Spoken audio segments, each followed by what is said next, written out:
Esperance is the home of the Kappa-Curl Widjari people of the Noongar Nation. There's about 14,000 people that live in Esperance year-round, and obviously everyone knows this. It's home of some beautiful, amazing beaches and great national parks. Residents that were connected to reticulated gas were actually given a letter in the mail. EGDC had decided it was no longer viable for them to service the community, so customers were given 6 months to transition to an alternate energy source.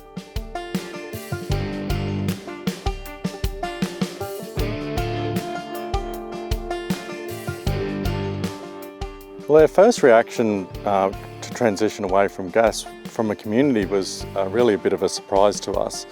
As a community, we were pretty reliant upon reticulated gas. My reaction to the gas going was, oh no, what are we going to do for cooking and hot water? They're our two main things that we need in our life. So the biggest concerns from the community around the transition was the availability of tradespeople in town. Everybody knows in Esperance it's very difficult to get hold of tradesmen, and the particular, I suppose, specialised tradespeople that you wanted for those particular roles, and the availability of equipment and appliances that were going to be needed. And I guess their other concern would be the cost. It was an unknown.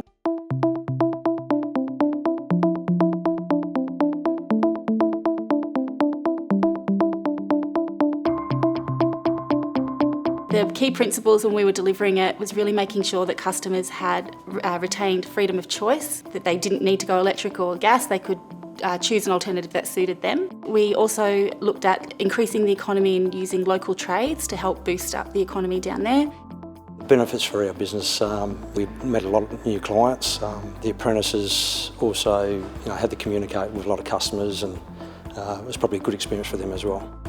We had stalls in the shopping centres, we did door knocks for some customers, newspaper ads, radio ads, so many different forms to try and make sure we captured everybody. We also held a cooking event with a celebrity chef, Tony Howe, and that was by far one of the best things we did. Cooking in particular was one that I think a lot of people are emotionally attached to their gas cooking, and once people really understood the benefits of the induction cooking, we saw a massive spike in uptake. Some of our key learnings that we've really identified are customer action, and the way we've realised that works is through one-on-one engagement. Trades are your advocates, so having your trades on board, having them really understand what you're trying to achieve and the benefits to the customer really helps in that customer choice. Like-for-like replacement and having a clear escalation pathway when someone doesn't fit inside a box or the criteria that you've created is really important. What we found with businesses is the smaller businesses chose to electrify, but the larger businesses who had commercial size equipment, generally there weren't energy efficient alternatives that were commercially viable at that stage. So a lot of those customers did go to LPG or a hybrid version of LPG and electric.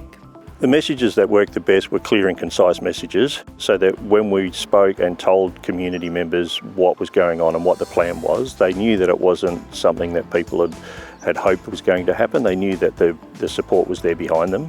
So the Esperance energy transition was the first of its kind in Australia to transition a whole town from reticulated gas, and it will really serve as a blueprint for future transitions in other communities.